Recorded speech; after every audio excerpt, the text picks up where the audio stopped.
আসসালামু আলাইকুম। আশা করি সবাই ভালো আছেন। আমাদের দেশে একটা সংস্কৃতি আছে যেটা হচ্ছে পাতি নেতা সংস্কৃতি। তারা বড় নেতার নাম বেচে, বড় নেতার পোস্টার বয়, বড় নেতার স্লোগান ধরে নিজেকে খুব বড় মনে করে। এই পাতি নেতারা কি জানেন? নিজের বিবেক বিক্রি করে নিজের পরিবারকে ঝুঁকিতে ফেলে দিন শেষে নিজের মায়ের বুকটাই খালি করেন। ১২ তারিখের জাতীয় নির্বাচনকে কেন্দ্র করে কারো উস্কানিতে পড়ে রাস্তায় নামেন, সংঘাতে জড়ান, হাতিয়ার ধরেন, মানুষ মারেন বা মরেন, দিন শেষে ক্ষতিগ্রস্ত হবে আপনারই পরিবার। নেতার কি হবে? নেতা থাকবে নিরাপদ বাড়িতে, নেতার সন্তান থাকবে বিদেশে বা গুলশানের বড় ফ্ল্যাটে, নেতার চিকিৎসা হবে দেশের সেরা হাসপাতালে।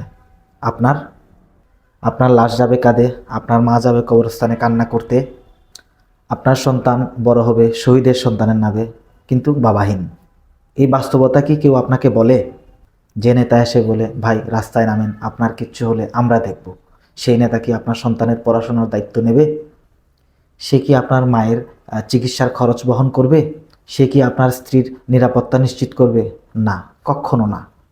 কারণ ইতিহাস সাক্ষী, সবসময় মরেছে কর্মীরা, বেঁচে যায় সবসময় নেতারা। আমি সেই সব পাতি নেতাদের বলছি, আপনারা চামচামে করতে গিয়ে নিজের জীবনকে ঝুঁকিতে ফেলবেন না। আপনারা কারো ঢাল হবেন না, আপনারা কারো গুলি খাওয়ার টার্গেট হবেন না। রাজনীতি যদি করতেই হয় তাহলে সেটা হোক বুদ্ধি দিয়ে, নৈতিকতা দিয়ে, মানুষের পাশে দাঁড়িয়ে। রাজনীতি মানে লাশ নয়, রাজনীতি মানে মায়ের বুক খালি করা নয়। ১২ তারিখ জাতীয় নির্বাচন, এই নির্বাচন নিয়ে মতভেদ থাকবে, এটাই স্বাভাবিক।